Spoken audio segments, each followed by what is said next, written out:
नमस्कार सबाइके। और एखन बिहान 5:45 हेवे हेक।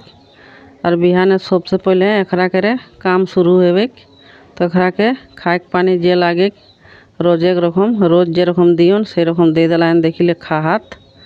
और तोरानी आरेकटा चीज देखिले हाँस और खुकड़ी एके संग खाहात हमर घरे।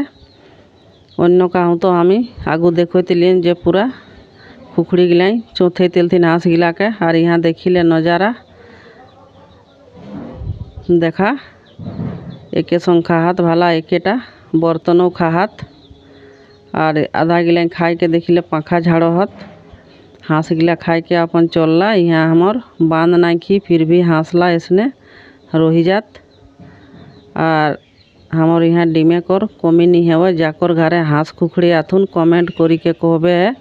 और हिंदे हमर सब्जियों बने चाहिए खाड़ी और आलू कर सब्जी।